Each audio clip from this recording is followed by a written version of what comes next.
ঠিকই বলেছেন, আপনি বলবেন। ঠিক আছে, ক্রস ফায়ার কমে গেছে। আমি একটু ক্রস করছি। ক্রস ফায়ারের ধরন বদলে গেছে। আগে ক্রস ফায়ারে মানুষ গোনা হতো, এখন গুমে মানুষ গোনা হয় না। এখন সরকারের মন্ত্রী, সাধারণ সম্পাদক উনি বিদেশ থেকে এসে বলেছেন যে গুম বলতে কোনো শব্দই নেই। উনি গুমকেও গুম করে সেই জায়গায় নিখোঁজ করে দিলেন। আর কি বিচিত্র একটা দেশ এখানে, যেখানে ছেলে চুক্তি করে, জামাই বাস্তবায়ন করে, আর শ্বশুর ম্যানেজ করে।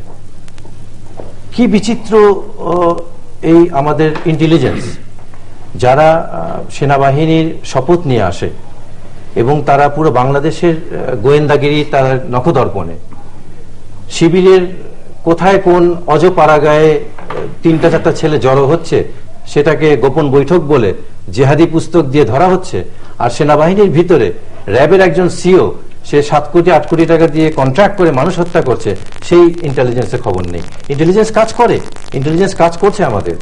কাকে অসুস্থ হলে কাকে সিএমএইচে নিয়ে যেতে হবে, কাকে গলফ খেলাতে হবে, কাকে গমের শীষ দিতে হবে, সেই কাজে তারা ব্যস্ত।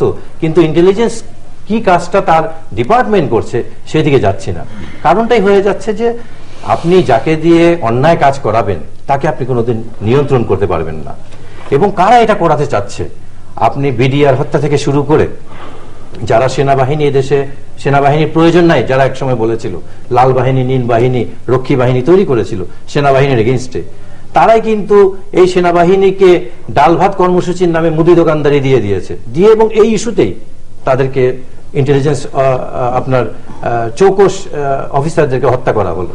এবং সেনাবাহিনীকে আজকে কোন পর্যায়ে নিয়ে আসা হলো, তাদেরকে তাদের মধ্যে ইমিউনিটি সিস্টেমটাই ধ্বংস করে দেওয়া হলো। আপনি র্যাবের যাদেরকে কলা বলা হচ্ছেন, এ তো শালাদুল্লাহ ভাইয়ের টাকা ভাগাভাগির বিষয়, এ তো আর্মি কিংবা কোনো পেশাগত বাহিনীর বিষয় না। আপনি দলীয় ক্যাডারকে শালা সম্বন্ধী জামাইকে বসিয়ে দিবেন আর সেটা একটা প্রতিষ্ঠানের উপরে ব্লেম দিবেন, তা তো হতে পারে না। অ্যাকচুয়ালি আওয়ামী লীগের যে সমস্যাটা হচ্ছে যে তারা সবসময় তারা নিজের লোকজনকে হত্যা করে আনন্দ পায়। দেখেন 4 নেতাকে জেলখানায় যে মারা হলো, এটা কে মেরেছে? তখন বিএনপি ছিল, জাতীয় পার্টি ছিল, খন্দকার মোস্তাফ তাদেরই লোক ছিল, তারাই মেরেছে। নরসিংদীর লোকমানকে কে মেরেছে? তারাই মেরেছে। আজকে এই যে নজরুলদেরকে কারা মেরেছে? তারা মেরেছে।